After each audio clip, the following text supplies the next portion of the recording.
Hi hello. चलिए आज बात करते हैं सुनीता विलियम्स की। एक ऐसी एस्ट्रोनॉट जिनकी कहानी मतलब कमाल की है।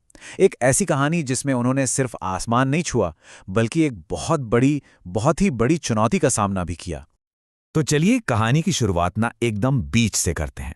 उस पल से जब सब कुछ बदलने वाला था। सुनीता विलियम्स के ये शब्द खुद ही बता देते हैं कि मामला कितना सीरियस था। देखिए, ये मिशन ना असल में एक छोटा सा टेस्ट फ्लाइट होना था। बस गए और आए। लेकिन कभी-कभी चीजें प्लान के हिसाब से नहीं होती और ये एक छोटा सा मिशन बन गया एक लंबा अनिश्चित इंतजार। पूरा का पूरा क्रू स्पेस में ही फंस गया। 9 महीने। सोच सकते हैं, जो मिशन सिर्फ 10 दिन का होना था वो खींचकर 9 महीने का हो गया। और सबसे बड़ी बात, उन्हें पता ही नहीं था कि वो घर कब लौटेंगे या लौट भी पाएंगे या नहीं। ये जो अनिश्चितता होती है ना, ये किसी के भी दिमाग पर बहुत भारी पड़ सकती है। तो सवाल ये है कि कोई इतने बड़े संकट को झेलता कैसे है। इसके लिए हमें थोड़ा पीछे जाना होगा। सुनीता विलियम्स की कहानी को शुरू से समझना होगा। देखते हैं कि वो कौन सी बातें थी जिन्होंने उन्हें इस मुश्किल घड़ी के लिए तैयार किया। अक्सर हम सोचते हैं कि एस्ट्रोनॉट्स तो सुपर ह्यूमन होते हैं, लेकिन देखिए वो क्या कहती हैं। क्या आप कभी असुरक्षित महसूस करती थी? उनका जवाब था, बिल्कुल, पूरी जिंदगी। मतलब वो भी हमारी आपकी तरह ही हैं।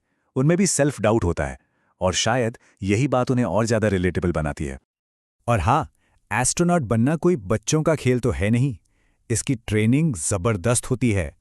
घंटों की पढ़ाई, ग्रुप में मुश्किल से मुश्किल प्रॉब्लम सॉल्व करना, फिर आउटडोर सर्वाइवल स्कूल जहां आपको किसी भी हाल में जीना सिखाया जाता है। और इन सब के ऊपर लगातार साइकोलॉजिकल स्क्रीनिंग। ये सब इसलिए ताकि वो दिमागी तौर पर इतने मजबूत बन जाएं कि स्पेस की किसी भी खतरनाक सिचुएशन से निपट सकें। लेकिन देखिए, स्पेस की चुनौतियों से भी पहले उन्हें एक बहुत बड़े पर्सनल लॉस से गुजरना पड़ा। उनकी दोस्त, उनकी role model Kalpana Chawla Colombia disaster में नहीं रहीं। ये एक ऐसा सदमा था जो किसी के भी हौसले को तोड़ सकता था, उनके करियर को शुरू होने से पहले ही खत्म कर सकता था। लेकिन इस हादसे ने उन्हें तोड़ा नहीं, बल्कि इसने उन्हें और उनके साथियों को और ज्यादा मजबूत बना दिया। उन्होंने ठान लिया कि ये मिशन अब सिर्फ एक मिशन नहीं है, इसे अपने दोस्तों की याद में पूरा करना ही होगा। एक तरह से ये उनके लिए एक ट्रिब्यूट था। तो चलिए अब वापस आते हैं स्पेस में, उन खतरनाक पलों पर जहां उनकी सालों की ट्रेनिंग की असली परीक्षा होने वाली थी।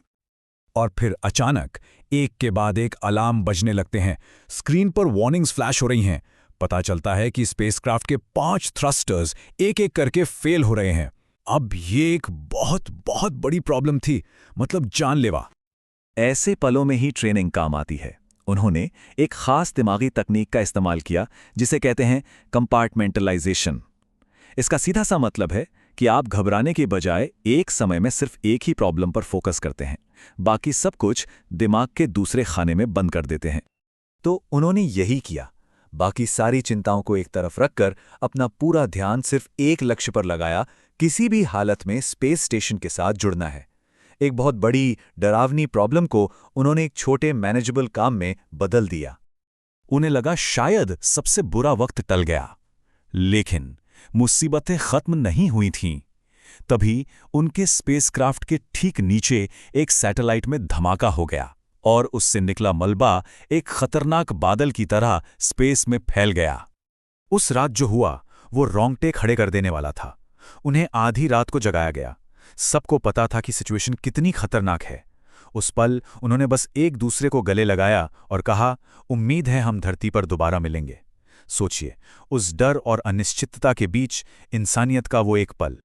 तो ये तो थे वो जानलेवा खतरे, लेकिन इन सब के बीच इंटरनेशनल स्पेस स्टेशन पर जिंदगी चलती कैसे है, मतलब रोजमर्रा की जिंदगी। चलिए अब वहां की कुछ हैरान करने वाली और मजेदार बातों के बारे में जानते हैं। जैसे एक छोटा सा सवाल, कभी सोचा है कि स्पेस में रोने पर क्या होता है? इसका जवाब बड़ा अजीब है, क्योंकि वहां जीरो ग्रेविटी है तो आंसू नीचे नहीं गिरते, वो बस आपकी आंखों पर एक पानी के बुलबुले की तरह जमा हो जाते हैं। अजीब है ना? और सिर्फ आंसू ही नहीं, स्पेस में जिंदगी हर तरह से धरती से अलग है। जरा सोचिए, धरती पर हमें मिट्टी की महक आती है, हवा महसूस होती है, बारिश की बूंदें गिरती हैं, लेकिन स्पेस में वहां सिर्फ मशीनों और खाने की गंध है। पंखों का लगातार शोर है और कभी-कभी रेडिएशन की वजह से आंखों के सामने अजीब सी रोशनी चमकती है। लेकिन ऐसा नहीं है कि वहां सिर्फ मुश्किलें ही हैं। स्पेस आपको खूबसूरती और हैरानी के ऐसे पल भी देता है जो शायद कहीं और मिल ही नहीं सकते। एक ऐसा नजरिया जो सिर्फ वहीं से मिलता है। जैसे कि ऑरोरा बोरेलिस यानी नॉर्दर्न लाइट्स के ठीक बीच से उड़कर गुजरना। उन्होंने बताया कि वहां सिर्फ हरा रंग नहीं था, बल्कि गहरे गुलाबी और बैंगनी रंग भी थे।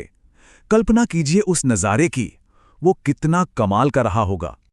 तो फिर इतने महीने स्पेस में फंसे रहने के बाद, इतने खतरों और इतनी खूबसूरती को देखने के बाद, सुनीता विलियम्स ने सबसे बड़ा सबक क्या सीखा?